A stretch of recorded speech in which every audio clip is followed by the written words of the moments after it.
नमस्कार, मी नेहा. देशोन्नती न्यूजमध्ये आपलं स्वागत आहे. अकोला 1 कोटी रुपये खंडणी मागण्याच्या उद्देशाने अपहरण करण्यात आलेल्या रिकाम्या काचेच्या बाटल्यांचे प्रसिद्ध व्यापारी यांची सुटका झाली असून या प्रकरणात आतापर्यंत 5 आरोपींना अटक करण्यात आली आहे.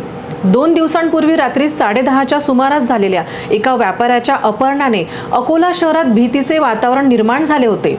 शहरातील रामदासपेठ पोलीस ठाणे अंतर्गत असलेल्या रायलीजीन परिसरात व्यवसाय करणारे अरुण ओरा या व्यावसायिकांचे अज्ञात आरोपींनी अपहरण केले होते.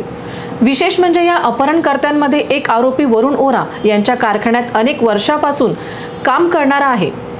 आरोपींनी ओरा यांना डोळ्यावर पट्टी आणि हात-पाय बांधून गाडीत बसवून शहरालगतच्या भागात फिरवून मध्यरात्री शहरालगतच चिवचिव बाजारात रात्रभर ठेवले.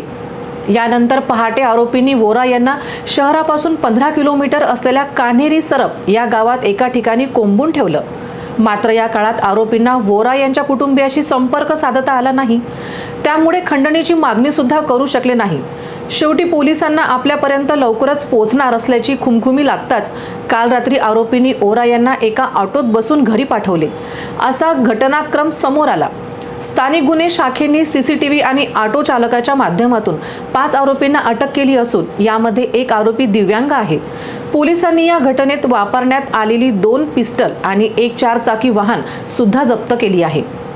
या आरोपी विरुद्ध दरोडा 8 ॲक्ट सह विविध गुन्हे दाखल करण्यात आले आहेत, अशी माहिती पोलीस अधीक्षक बच्चन सिंग यांनी आयोजित पत्रकार परिषदेत दिली. 13 तारीखची रात्री बिझनेसमॅन श्री अरुण बोरा याची किडनॅपिंग झाली होती. त्याच्या अनुषंगाने रामदासपेठ पोलीस स्टेशनला 363 खाली गुन्हा दाखल करण्यात आला होता. त्याच्या तपासामध्ये SDPO city Shri Satish Kulkarni, PI LCB Shri Shankar Shelke और पीआय रामदासपेठ मनोज भवरे याची वेगळी तपास सुरू केली होती. काल रोजी यामध्ये 25,000ची बक्षीस पण आमच्याकडून अनाऊन्स करण्यात आली होती.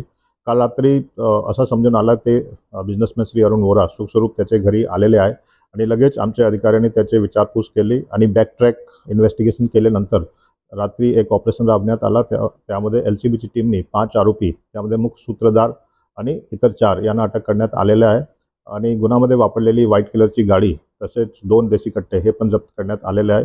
आणखी 2 आरोपी त्यांनी रेकी केली होती ते पण निष्पन्न आहे, त्याचा पण शोध सुरू आहे.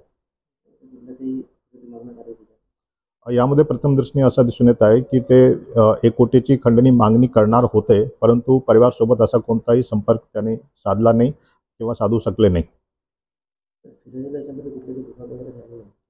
फिर्यादीला कोणत्याही प्रकारची इंजुरी झाली नाही. केवळ त्यांना 2 दिवसात ब्लाइंड फोल्डेड करण्यात आला होता आणि हातावर पण बांधले होते, परंतु आणखी कोणतीही इंजुरी त्यांना झाली नाही.